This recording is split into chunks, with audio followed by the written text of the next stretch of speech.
阿联酋退欧派克根本不是一次普通退群，它表面上是离开一个组织，实际上是在试探一套旧秩序的边界。王爷内讧、增产压油价、帮美国控通胀，全都是第一层。真正关键的从来不是阿联酋为什么要走，而是他凭什么敢走。这里大家别忘了一个细节，退群前2周，阿布扎比王储刚结束访华，一口气就签下24项合作协议，涵盖能源、金融、产业、基建。我们不夸大中阿合作的直接推动，但中国变量的核心意义在于，阿联酋不是脑子一热离场，而是先找好了码头，才敢跳出欧派克的旧牌局。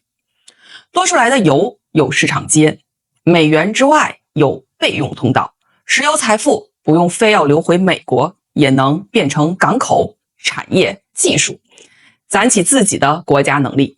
所以这次退群真正的看点从不是欧派克少了一个成员，而是阿联酋正在给整个中东打样。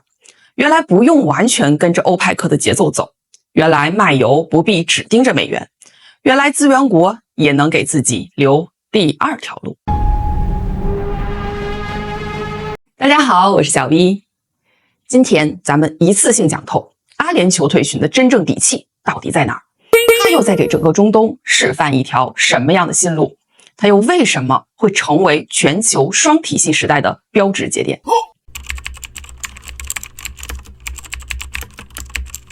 要看懂阿联酋为什么敢退，先要看懂禁锢中东半个世纪的石油美元旧规则是怎么一步步形成的。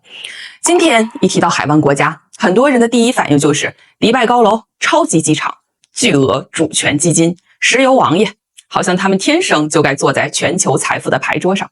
但事实根本不是。石油改写命运之前，很多海湾地区只是全球边缘小邦，靠采珠、捕鱼、游牧、转口贸易过日子，在世界格局里几乎没什么存在感。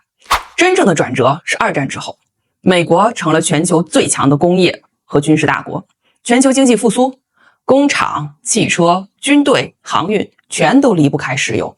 从那以后，石油不再只是地下资源，它成了工业的血液，国家实力的燃料，也成了全球秩序的筹码。阿联酋就是典型。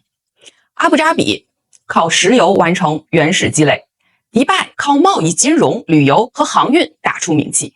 石油出现之前，他们只是海边小国，石油来了之后，才真正坐上了全球能源牌桌。但这张牌桌从来不是白做的，石油把中东推上来，也把它锁进了一套固化的规则。这套规则核心就4句话：欧派克控产量，沙特定节奏，美元锁结算，美国撑安全。这4句话凑到一起，就是把中东攥了整整50年的石油美元秩序。很多人觉得欧派克是产油国联合反美抬油价的工具，这个理解还是太浅了。1973年石油危机确实让很多人记住，石油可以当武器，但长期来看，欧派克从来没有真正跳出过石油美元体系。因为欧派克控的是产量，不是结算，管的是油价，不是美元体系。过去半个世纪，产油国靠欧派克稳供给、稳油价，美国靠美元锁结算、锁回流。所以你看，欧派克哪里只是产油国的协调工具，客观上它就是帮石油美元体系稳住节奏的核心齿轮。油价稳了，产油国收入就稳了，收入稳了，美元回流美国的通道也就稳了。这套体系能跑几十年，是因为前半场双方都拿到了自己想要的。中东拿到了财富、安全、政权稳定，还有全球金融体系的入场权。美国拿到了石油美元、美债回流、金融霸权，还有制裁别人的底气。一句话，石油让中东暴富，美元让美国称霸。看似双方双赢的石油美元秩序，安稳地运营了几十年。可时移世易，这套规则的隐患和短板也就慢慢地暴露了出来。走到下半场，中东慢慢发现，光有钱远远不够。更关键的是，海湾这批王室经历2、3代之后，已经从会花钱变成了会算账。他们终于想明白，石油能让自己有钱，美元能让自己变富，美国能够提供保护伞，但这些东西不会自动变成技术、产业、基建。更不会自动变成真正的国家能力。以前他们想的是怎么把石油换成美元，现在他们想的是怎么把石油财富换成自己的硬实力。钱放在别人的金融体系里，真的安全吗？2022年，俄罗斯外汇储备被冻结，给所有资源国敲了一记警钟。美元在资产的关键时刻，完全可能变成别人拿捏你的武器。军火体系是别人的，安全保护伞是别人撑的，金融通道也是别人控制的。所以中东开始问一个更现实的问题：卖油赚来的钱能不能变成自己的产业、技术、港口和基建？能不能变成真正属于自己的国家能力？而阿联酋就是最先把这笔账算明白的国家之一。眼看旧规则的弊端越来越明显，同样是海湾产油大国，沙特和阿联酋如今的选择却截然不同。想要理清背后的逻辑，我们不妨聊一聊一个关键问题：沙特和阿联酋到底差在哪儿？很多人说阿联酋退群就是跟沙特闹掰了，这说法呀不完全错，但太浅。这不是简单内讧，而是两种完全不同的国运算法撞到了一起。沙特要守的是石油资产的长期价格信用，阿联酋要抢的是石油财富的变现速度，还有下一个时代的转型窗口。两国最终目标其实一致，都是想转型，都想摆脱单纯卖油的命运，都想把石油财富转化成自己的国家能力，区别只在路线。沙特走的是长期信用路线，它的2030愿景本质上是一场防御性转型，要稳住油价，稳住地下石油的估值，也稳住沙特、阿美主权基金，还有转型计划的融资基础。对沙特来说，真正值钱的不是今天卖出去的油，还有地下没挖出来的储备。只要全球相信未来几十年石油还是硬通货，那些埋在地下的油就是实打实的国家财富。这也是欧派克更深层的作用，它不只是管今年卖多少油，更是在维护所有产油国地下石油资产的长期信用。但阿联酋不一样，他怕的不是今天少赚几块钱，他怕的是再过20-30年，新能源、电动车、储能都铺开了，到时候石油即便还有需求，也不会像现在这么值钱了。那时候油还埋在地下，价值已经缩水了。所以沙特要稳，阿联酋要快，一个要守着地下的油吃一辈子的长期饭票，一个要趁石油还值钱，赶紧把手里的钱换成自己能攥住的真本事。欧派克这套集体稳价规则早就满足不了阿联酋自主提速的需求了。那阿联酋为什么不愿再被配额卡住？因为石油市场的话语权从来不是靠储量说了算，真正有话语权的是谁手里有可调节的富余产能。市场紧张时能补缺口，市场过剩时能稳价格，关键时刻能左右供需，这才是真正的定价影响力，也是欧派克内部最敏感的核心矛盾。阿联酋这次退群的真正冲击力就在这儿，它不是简单的退出一个组织，作为欧派克重要产油国，它是在给其他资源国做示范。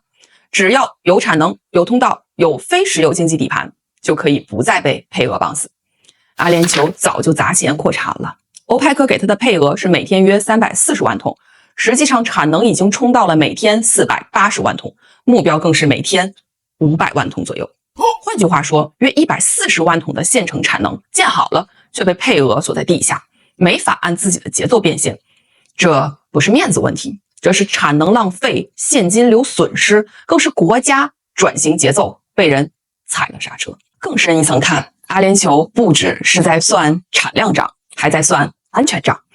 旧组织给不了足够利益，旧保护伞也给不了绝对安全，他当然还想把主动权拿回自己手里。更何况他早就做好了准备，富查伊拉港面朝阿曼湾，搭配配套输油管道，能绕过霍尔木兹海峡输送原油，大幅降低对单一航道的依赖。同时，它的非石油 GDP 占比已经达到了 77.5%， 早就不是只靠卖油过日子的单一资源国。所以他敢退，不是怕代价，是手里攥着产能、通道、非石油经济3张牌，牌齐了才敢走出这一步。沙特要守住欧派克这个盘子，阿联酋要抢的是下一个能源时代的主动权，这才是双方真正的分歧。这不是一时冲动，是旧规则拖慢了阿联酋自己的国家战略节奏。阿联酋不是没牌了才走，而是牌够了才敢走。那下一步的问题就是，他离开旧牌局之后，到底靠什么接住自己？刚才我们说，中国变量不是让阿联酋退群，而是接住他退群之后的下一步。那中国到底接住了什么？这次中阿签下的24项合作协议，覆盖经贸、金融、能源、科技、先进制造和基础设施。重点不是签了多少文件，而是这些合作刚好补上了阿联酋最缺的4个承接点：市场、金融、产业、基建。这4大短板刚好被精准对接。下面咱们来一个个拆解细说。第一个承接点是市场，阿联酋想增产，最现实的问题就是多出来的140万桶产能靠谁消化？没人接的话，增产就不是优势，而是自己砸自己的价格。欧美市场增长空间有限，能源转型还在压长期石油需求，欧佩克配额也卡着它的节奏。但现在他看到了一个足够大的东方市场。中国是全球最大的原油进口国，也是中东能源最重要的长期买家。这不代表中国会无条件接下阿联酋所有的油，但有这个大市场在，阿联酋就有更大的腾挪空间，不用再完全被欧美需求和欧佩克配额牵着走。第二个承接点是金融通道，很多人一看到中阿金融合作，就喊阿联酋要去美元化，以后卖油都用人民币。这个判断太急了，美元还会用，而且会用得很久。阿联酋真正担心的不是用不用美元，而是不能只有美元这一条路。它的主权基金看起来很有钱，但那不是随手能打开的现金抽屉。很多资产放在美元金融体系里，真到关键时刻，不是想搬就能搬，想卖就能卖。所以本币结算、人民币通道、跨境支付这些合作，对他来说，不是明天就要取代美元，而是给自己的钱买一份保险。平时美元照样用，关键时刻手里不能只剩一把钥匙。第三个承接点是产业能力。阿联酋要的不是多卖几桶油，多赚点零花钱，他要的是转型。新能源、AI、数据中心、先进制造，这才是他未来几十年的底盘。问题是钱他有，但钱不等于产业链，不等于技术体系，更不等于本土制造能力。有钱能买装备，有钱能买设备，但不一定能长出自己的产业。有钱能请顾问，但不一定能搭起自己的经济底盘。这时候中国的价值就出来了。中国不只是来买油的，还可以提供设备、工程、制造能力、数字基础设施以及产业链配套。对阿联酋来说，这不是一笔普通订单，这是一整套把石油财富转成产业能力的工具。第四个承接点是长期基建。资源国最怕的就是卖了几十年资源，账面上付的流油，本土却没有真正能跑起来的产业。钱来了又走了，项目建了，但供应链不在自己手里，资源卖完了，经济还得重新找饭吃。阿联酋不想当昙花一现的资源富国，他想要当一个能长期运转的现代国家，所以他要把卖油赚来的钱变成本土的港口、电站、园区、通信网络、数据中心和工业配套。这些东西听起来没有油价波动那么刺激，但它们才是一个国家长期运转的底盘。而中国的强项就是把这些东西一整套落地。4点拆解下来，新码头的真正含义已经很清楚了。它不是一个简单停靠点，也不是一笔普通订单，而是一整套能接住阿联酋下一步的系统。所以这根本不是阿联酋抱中国大腿，它真正做的不是换一条大腿，而是换了一个谈判位置。油还要卖，美元还会用，美国也不会马上被甩开。但从现在开始，阿联酋不想只剩这一条路了，他要的是多一个市场，多一条通道，多一套产业承接，多一份战略主动权。过去中东卖油赚来的钱，很多时候最终还是回到了美国金融体系里。现在阿联酋想试的是另一种途径，石油收入不一定只能变成美元资产，也可以变成本土的港口、电站、园区、数据中心、供应链和就业。这一步才是最关键的变化。它不是简单多卖几桶油，而是想把石油财富从别人体系里的数字变成自己手里的国家能力。而整个布局里面最敏感的一环，就是建立美元之外的结算通道。过去不是没人想绕开美元，萨达姆试过，卡扎菲被反复提及，欧元也曾被寄予厚望，但最后呢，政权没了，人也没了，欧元活下来了，却没能取代美元。当然，不能把所有问题都简单归结为挑战美元，那样太粗，也太阴谋论。但至少说明一件事，美元真正敏感的不是你喊不喊反美元，而是你有没有能力把第二条路真的走通。为什么以前很难走通？原因很现实，新路要的不只是一种货币，它要大市场，要产业链，要基建能力，要支付系统，要长期买家，还要有愿意尝试的资源国。光有货币不行，光有口号不行，光有反美情绪也不行，你得有一套能跑起来的系统。这也是阿联酋这一次真正不一样的地方，他没有高喊反美元，也没有公开掀桌子，他只是很安静地做了几件事。油继续卖，美元继续用，美国也继续合作，但市场开始多接一头，金融开始多备一条路，产业和基建开始多找一条承接系统。这才是最厉害的地方，因为它不是在旧桌子上嗨桌子，而是在旧桌子旁边慢慢搭另一张桌子。阿联酋这一步的分量就在这里，他没有宣布终结旧规则，却开始证明旧规则之外的路真的可能走通。短期看，美国确实像赢家，欧派克的控价能力弱了，油价承压，美国通胀压力也会小一点。但这件事不能只看眼前这一桶油。从油价看，美国赢了，他当然可以说自己赢了这局。但从规则看，事情没那么简单。阿联酋这一步最精明的地方，就是短期顺了美国的意，长期全是为了自己的算计。他拿到的不只是多卖油的空间，而是更大的自主权。产量自主，市场自主，结算自主，转型自主。美国不会立刻失去中东，美元也不会一夜崩盘，但真正松动的是旧规则受了半个世纪的唯一性。